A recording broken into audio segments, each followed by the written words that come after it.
Winter 1941. Tokyo. Inside a smoke-filled conference room, Japan's top military planners leaned over sprawling maps of the Pacific Ocean. Their fingers traced lines across thousands of miles of blue emptiness. They were searching for certainty in an uncertain war, and they found it in a single number: 1,500 miles. That was the distance separating their homeland from the nearest American airbase capable of launching a sustained bombing campaign. To them, this wasn't just geography. It was physics. It was mathematics. It was an invisible fortress that no bomber in the world could breach while carrying enough ordnance to matter. The Americans had aircraft. They had determination. They had industrial might.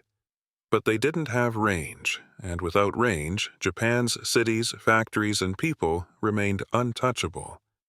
But if you were sitting in that room, would you bet your entire nation's survival on a number? The mathematics of safety. The logic seemed unbreakable. America's finest heavy bomber in early 1942, the B-17 Flying Fortress, could manage roughly 800 miles from base to target when loaded with a meaningful payload. Push it further and you'd be dropping pamphlets, not bombs. The B-24 Liberator stretched that range slightly, perhaps 900 miles under ideal conditions with a light load and favorable winds. But Tokyo sat 1,600 miles from the nearest American-controlled airstrip in the freezing, fog-bound Aleutian Islands. And that desolate chain of volcanic rocks pointed the wrong direction anyway, toward Siberia, not Japan's industrial heartland. From Hawaii, the distance ballooned to over 4,000 miles. From Australia, nearly 5,000. Japanese strategists didn't need elaborate simulations or intelligence reports to understand what those numbers meant. American heavy bombers simply could not reach Japan. Not with bombs, not with fuel to return, not in any tactically viable way. This confidence wasn't arrogance. It was engineering reality, backed by the immutable laws of aerodynamics and fuel consumption. Then came April 18, 1942, the raid that proved the rule. Lieutenant Colonel James Doolittle and 16 B-25 Mitchell bombers roared off the deck of the USS Hornet, headed straight for Japan's most sacred and supposedly untouchable targets: Tokyo, Yokohama, Osaka, Nagoya. The raid was audacious, shocking, humiliating for Japan's military leadership. 50 civilians lost their lives. 100 buildings sustained varying degrees of damage. Fires broke out. Panic spread briefly. But Japanese commanders quickly understood the deeper truth behind Doolittle's raid. It was a one-way mission born of desperation, not strategy. The B-25s couldn't land back on the carrier. They barely had enough fuel to limp toward China after dropping their bombs. 13 of the 16 crews crash-landed in unfamiliar territory or bailed out over hostile landscapes. Some were captured, some perished. A few made it to safety. The raid proved Japan was vulnerable, but it also proved that vulnerability couldn't be systematically exploited. You don't win wars with suicide missions that destroy a dozen buildings and cost you nearly every plane involved. So Japan's defensive planners refocused their attention on more realistic threats, potential attacks from Soviet Siberia or Chinese bases, and continued fortifying the Kuril Islands and northern coastal defenses. The American bomber threat from the Eastern Pacific? Still a mathematical impossibility. Or so they believed. The islands that didn't matter until they did Saipan, Tinian, Guam. To most Japanese officers stationed in the Pacific in 1943, these names represented sleepy backwater posts. Tropical outposts useful mainly for growing sugarcane, housing small naval refueling stations, and rotating garrison troops through quiet duty rotations far from the real fighting. Only about 30,000 Japanese soldiers occupied the entire Mariana Islands chain. Most were construction workers, administrative staff, and rear echelon personnel, not elite combat units expecting imminent invasion. Why would they? Japan's actual defensive perimeter ran hundreds of miles to the east, through the heavily fortified Marshall and Caroline Islands. The Marianas sat safely behind that outer shield, requiring nothing more than token garrisons and outdated coastal artillery. But there was something about the Marianas that Japanese planners had overlooked, or rather, a very specific number they hadn't connected to anything meaningful yet: 1,500 miles. That was the precise distance from those unremarkable volcanic islands to Tokyo. And in the summer of 1943, Boeing was finishing tests on a revolutionary new aircraft called the B-29 Superfortress, a bomber capable of flying 1,500 miles while carrying 10,000 pounds of bombs and returning safely to base. Suddenly, those sleepy tropical outposts weren't backwater stations anymore. They were the most strategically important pieces of real estate in the entire Pacific theater. The Silver Giant. The B-29 wasn't just a bigger bomber. It was a quantum leap in strategic capability, a flying fortress that redefined what was possible. Where the B-17 managed 800 miles with a 4,000-pound payload, the Superfortress could haul 10,000 pounds across 1,500 miles and return home. 4 Wright RR-3350 engines, each generating 20,200 horsepower, pushed the massive aircraft to speeds exceeding 350 miles per hour at altitudes above 30,000 feet, heights where Japanese fighters struggled to intercept and anti-aircraft fire became wildly inaccurate. The B-29 featured a pressurized cabin, meaning crews could operate in relative comfort instead of battling frostbite and hypoxia in unpressurized fuselages. Boeing had essentially built a purpose-designed instrument of total war, engineered specifically to carry massive bomb loads across vast Pacific distances and incinerate Japanese cities from bases Japan didn't even know mattered yet. American military planners saw the implications immediately. In March 1944, Admiral Chester Nimitz received direct orders from the Joint Chiefs of Staff. Capture the Mariana Islands before the end of summer. Not for their harbors, not for their sugarcane, not for their symbolic value, for their geography, for that perfect, precise 1,800-mile distance that turned volcanic rocks into unsinkable aircraft carriers. Operation Forager. The battle. Japan finally understood. June 15, 1944. Saipan. 8,000 Marines from the 2nd and 4th Divisions hit the beaches in the pre-dawn darkness.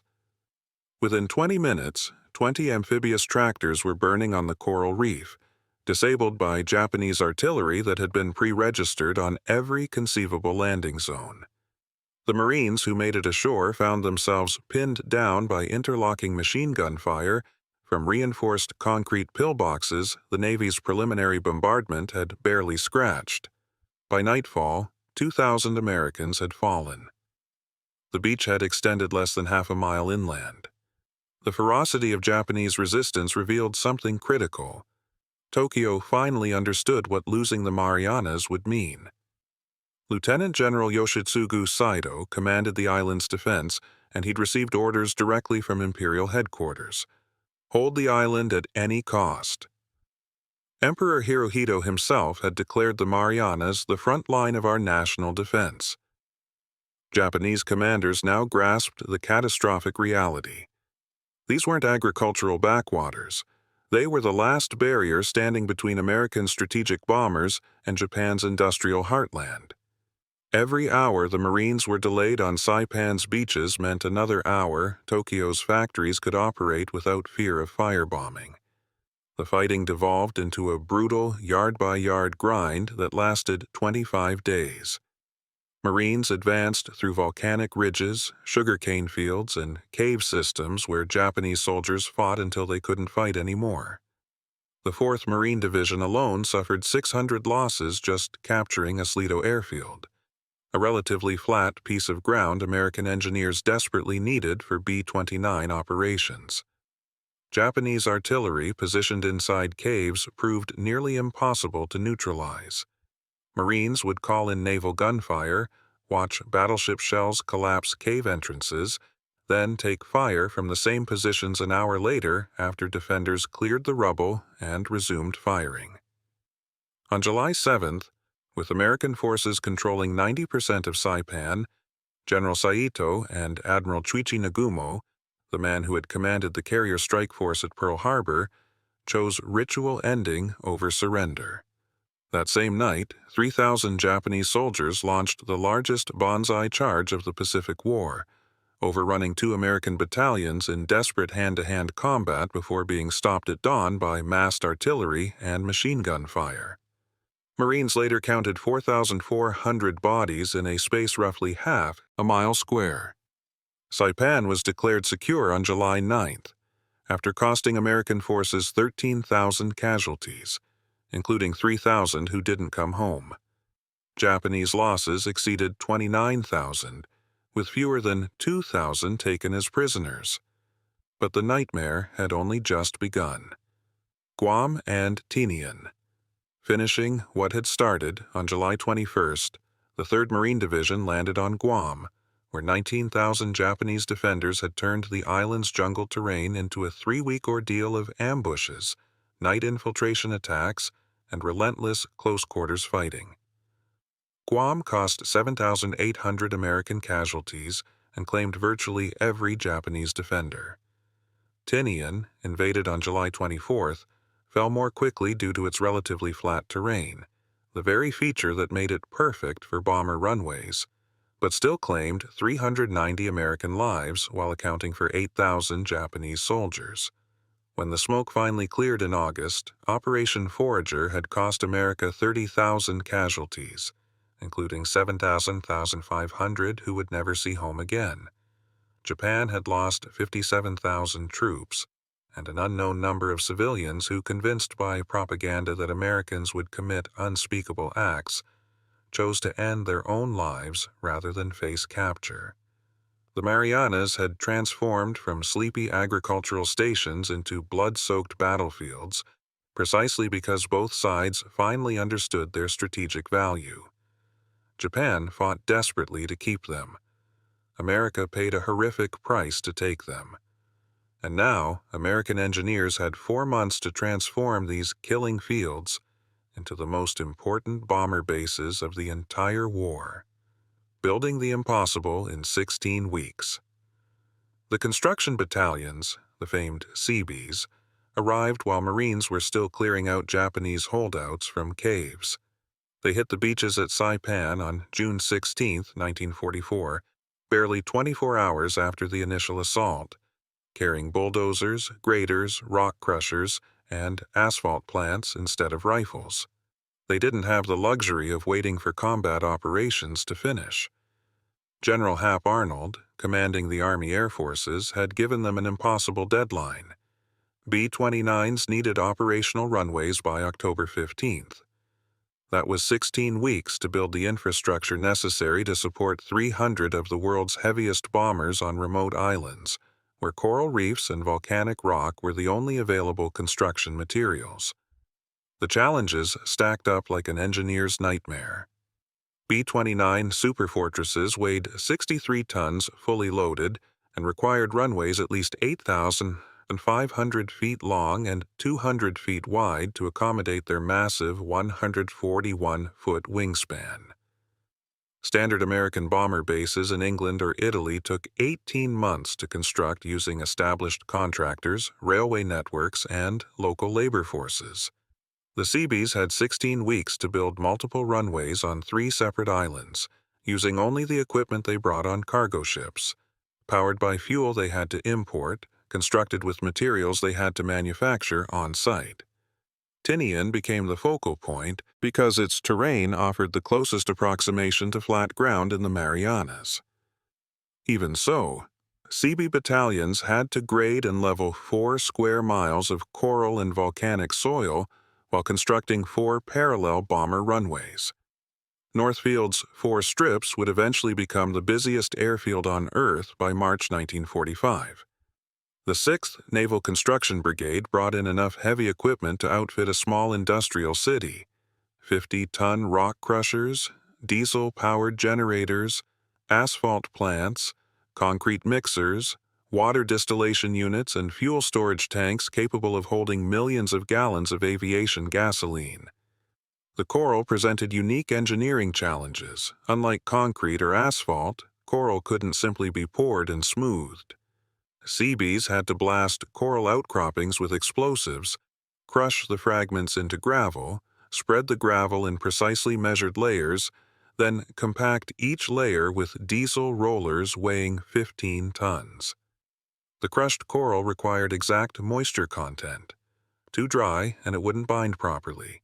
Too wet, and it turned into mud under the weight of loaded bombers. Engineers had to spray precise amounts of water during compaction, a delicate operation constantly disrupted by tropical rainstorms that could dump 6 inches in an afternoon. Japanese artillery continued harassing construction sites through July. Seabee crews worked in rotating shifts around the clock, while Marines hunted down remaining resistance fighters in the hills overlooking the airfields. A single sniper could halt construction on an entire runway section while security teams located and neutralized the threat.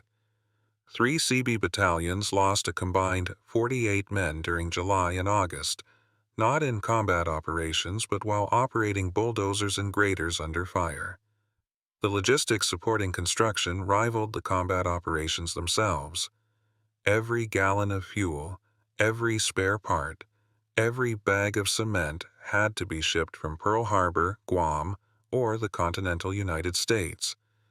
Liberty ships and cargo vessels arrived daily, offloading construction materials onto beaches where ammunition and medical supplies had been stacked just weeks earlier. Seabees built their own ports, their own roads, their own power plants, and their own water systems, all simultaneously with the bomber runways they'd been sent to construct. By October 1, 1944, Isley Field on Saipan had 2 operational runways. North Field on Tinian had 4. West Field on Guam would be finished by January. The Seabees had built the equivalent of 3 major international airports in 16 weeks on remote volcanic islands using crushed coral and ingenuity. Now they just needed the silver bombers to arrive.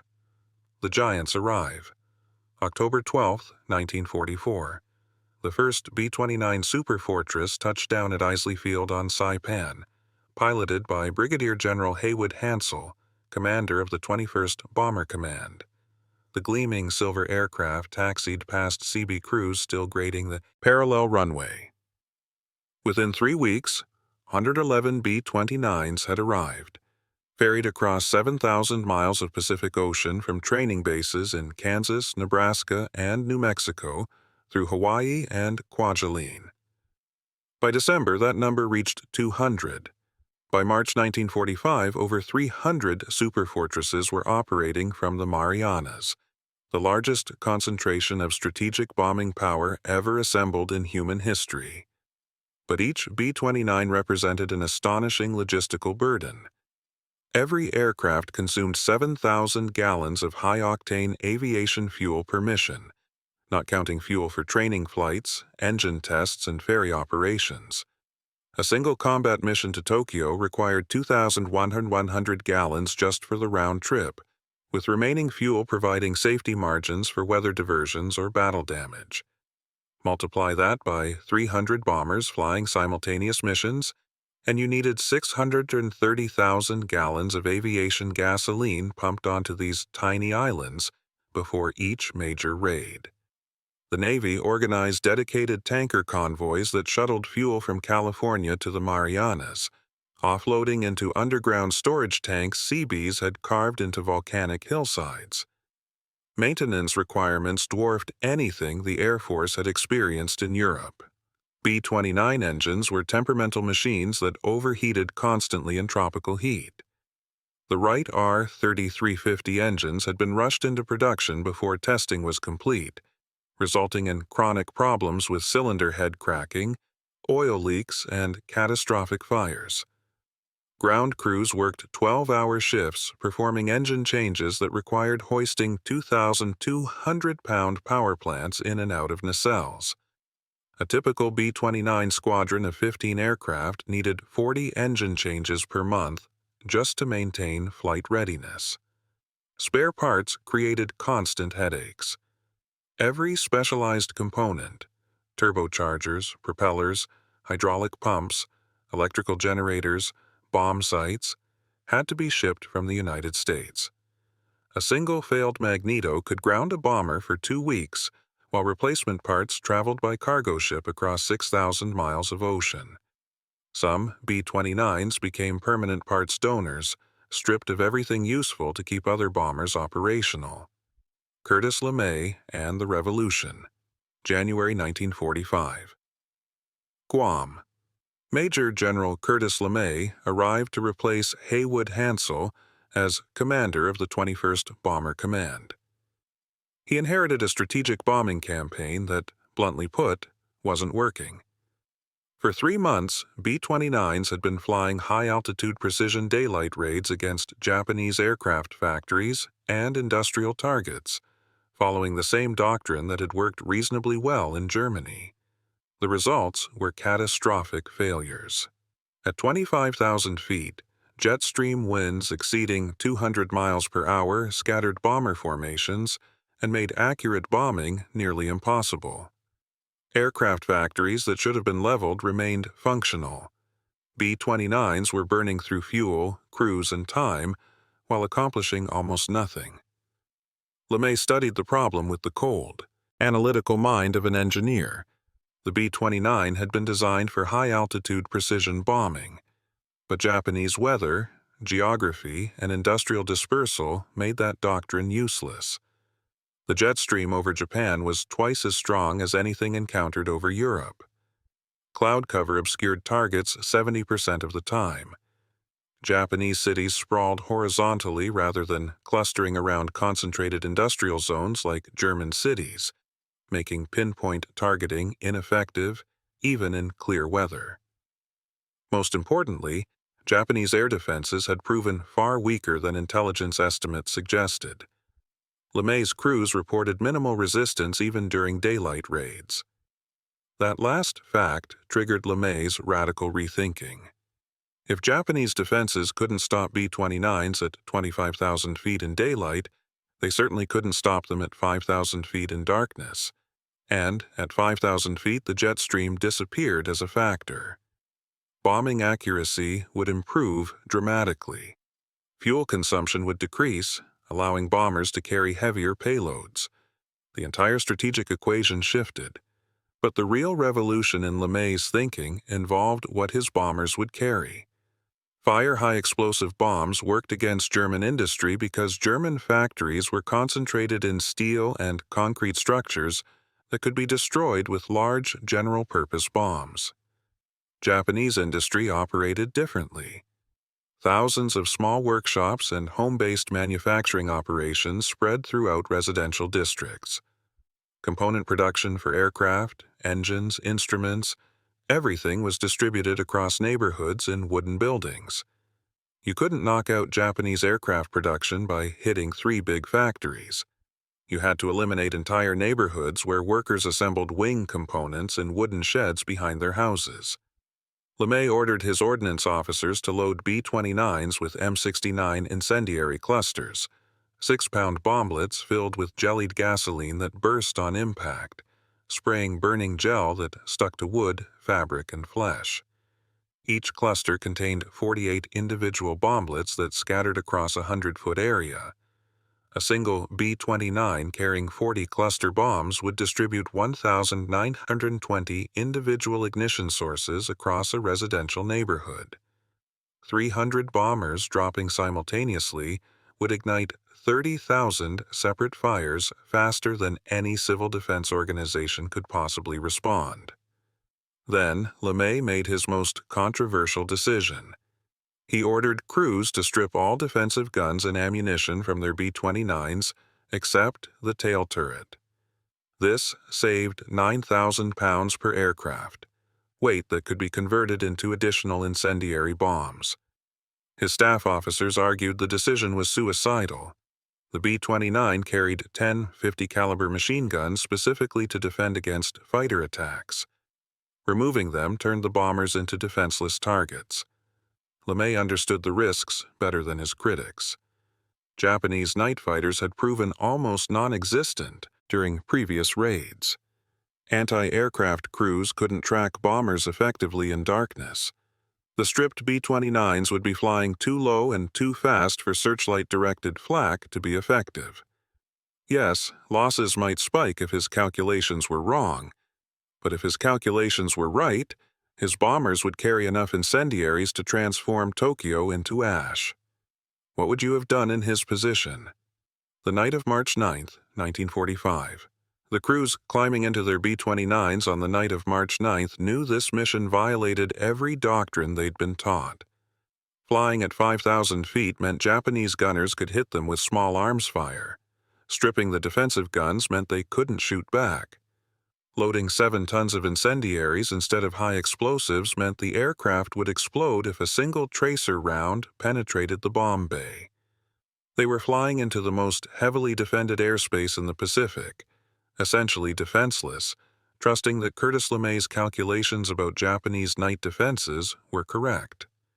334 B-29s lifted off from Saipan, Tinian, and Guam, loaded with incendiaries flying toward Tokyo at 5,000 feet. The flight took 7 hours, most of it over empty ocean with nothing below but darkness and occasional whitecaps. Crews stayed at their stations in the unpressurized aircraft, breathing oxygen through masks, watching engine temperatures climb steadily in the tropical air. Radio silence was mandatory. 300 bombers converging on Tokyo from different altitudes and headings created constant risk without adding radio chatter. Navigators tracked position using celestial navigation and dead reckoning, calculating wind drift and fuel consumption on paper charts. The first Pathfinder aircraft reached Tokyo at 0100 hours on March 10th and dropped napalm markers in an X pattern across the city's densest residential neighborhoods. Behind them, wave after wave of B-29s dropped their incendiary clusters from 5,000 feet. Firestorm. In 6 hours, 16 square miles of Tokyo transformed into ash. Temperatures in the firestorm exceeded 800 degrees Fahrenheit, hot enough to melt glass, boil water in canals, and ignite human beings from radiant heat alone. Hurricane-force winds sucked inward toward the flames, pulling people off their feet and hurling them into the inferno. Crews 50 miles away could see the glow lighting up the night sky. 14 B-29s went down over Tokyo that night, brought down by flak, consumed by fires from their own bomb loads, or simply disintegrating from structural failure. But LeMay's gamble paid off. Japanese night fighters barely appeared. Anti-aircraft fire proved sporadic and wildly inaccurate. The stripped bombers flew home carrying an extra 7 tons of incendiaries instead of defensive ammunition they didn't need. American losses, 4%. The surviving crews faced another 7 hours flying back to the Marianas on dwindling fuel supplies, praying their engines wouldn't fail over the Pacific. Every B-29 mission became a 14-hour endurance test where mechanical failure meant ditching in the ocean with minimal hope of rescue. Iwo Jima, the lifeline halfway home. That's where Iwo Jima saved thousands of American lives. The volcanic island sat directly on the flight path between the Marianas and Tokyo, halfway home, at exactly the point where damaged or fuel-starved B-29s started falling from the sky. Marines had captured Iwo Jima in February 1945 after 36 days of fighting that caused 27,000 American casualties. The strategic justification for that sacrifice was simple. Build an emergency landing field for B-29s that couldn't make it back to Saipan or Tinian. By April 1945, Seabees had constructed a 7,500-foot runway on Iwo Jima that operated around the clock as an emergency field. B-29s with battle damage, engine failures, or fuel exhaustion could limp to Iwo instead of ditching at sea. The island's air traffic controllers guided in an average of 4 emergency landings per day during peak bombing operations. Over 20,400 B-29s made emergency landings on Iwo Jima between March and August 1945, saving an estimated 24,000 aircrew lives. Every Marine who fought for that island directly enabled dozens of bomber crews to survive missions they otherwise wouldn't have. 5 months of fire. Tokyo was just the beginning. Over the next 5 months, LeMay's B-29s systematically burned their way through every major Japanese city containing war production or transportation infrastructure. Nagoya burned on March 11th. Osaka burned on March 13th. Kobe burned on March 16th. Bomber crews flew mission after mission, sometimes 3 raids per week, each one dropping thousands of tons of incendiaries on cities built primarily from wood and paper. By August 1945, 66 Japanese cities had been partially or completely consumed by fire. The industrial impact was absolute. Japanese aircraft production dropped from 2,800 planes per month in January 1945 to 300 per month by July. Not because B-29s hit aircraft factories directly, although they did, but because the subcontractors producing wings, engines, propellers, and instruments all burned in residential firestorms. The Japanese system of distributed manufacturing that had seemed so resilient suddenly became a fatal vulnerability. You can't build Zero fighters when the machine shop making your landing gear burned down 3 weeks ago and the workers who knew how to operate the lathes are gone. Steel production collapsed even more dramatically. Japan's steel industry depended on imports of iron ore and coal from Manchuria and Korea, transported by ship to mills in Osaka, Tokyo, and Nagoya. By May 1945, American submarines and B-29 laid mines had made coastal shipping virtually impossible. The ore that did arrive couldn't be processed because the mills were either destroyed or operating at fractional capacity due to worker absence and power outages. Japanese steel production in July 1945 was 9% of its December 1941 level. You can't wage war without steel. The transportation network disintegrated under sustained attack. LeMay's crews hit railroad yards, bridges, and marshalling centers with increasing precision as the campaign progressed. By June, Japanese freight rail traffic operated at 22% of capacity. Coal shipments from Hokkaido to industrial centers couldn't get through. Food shipments from agricultural regions to cities became sporadic and unreliable. The entire logistical system that kept Japan functioning simply stopped working. Food shortages became critical by summer. Japan had imported 70% of its food supply before the war, mostly from Korea and Southeast Asia. American submarines had already strangled that lifeline. Now, B-29s were destroying the internal distribution system that moved domestically grown rice from farms to cities. Urban populations faced genuine starvation. Tokyo residents in June 1945 were receiving 1,200 calories per day through official rations, below the minimum needed for long-term survival. Black market prices for rice exceeded what average workers earned in a month. Children showed visible signs of malnutrition. The psychological collapse. The psychological impact matched the physical destruction.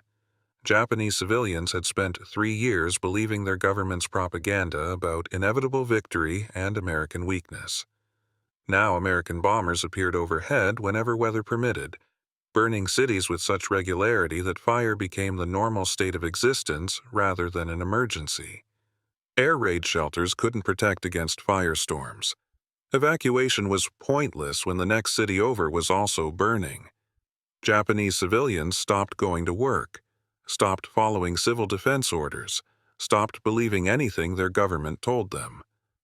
By August 1, 1945, Japan could not manufacture weapons, move supplies, feed its population, defend its cities. The B-29 campaign, launched from bases Japan thought were too far away, had methodically destroyed the nation's ability to continue fighting. 2 final punctuation marks: August 6th and 9th, 1945. 2 B-29s, Enola Gay and Boxcar, dropped atomic bombs on Hiroshima and Nagasaki.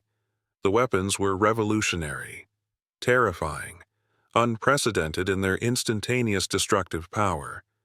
But the truth that often gets lost in the shadow of those mushroom clouds is this: the war was already over.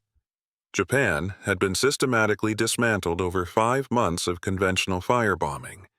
The atomic bomb simply added exclamation points to a sentence the strategic bombing campaign had already written.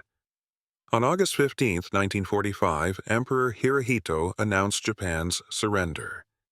Not because continuing was undesirable, because continuing was physically impossible. The distance that changed everything. Sometimes wars aren't decided by the bravery of soldiers or the brilliance of generals. Sometimes they're decided by geography, by distance, by a single number on a map that changes what's possible and what's not. Japan bet its entire defensive strategy on a simple calculation: 1,500 miles equals safety. American bombers couldn't reach them. Physics made it impossible. Mathematics guaranteed it. But America built a bomber that could fly exactly 1,500 miles while carrying enough ordnance to burn cities to ash. And 3 small islands, Saipan, Tinian, Guam, that nobody thought mattered, became the launching platforms that ended the war. The Marines who fought for those islands paid an unspeakable cost. The Seabees who built runways on volcanic rock worked miracles in 16 weeks. The bomber crews who flew 14-hour missions over endless ocean trusted mathematics, engineering, and luck to bring them home. And Curtis LeMay made the coldest, most ruthlessly effective calculation of the entire Pacific War. That distance could be weaponized. In the end, history wasn't written by courage alone. It was written by distance, by the precise mathematics of range and payload, by 3 islands sitting at exactly 1,500 miles from Tokyo, and by the terrible reality that sometimes the most important number in a war isn't how many soldiers you have. It's how far your bombers can fly.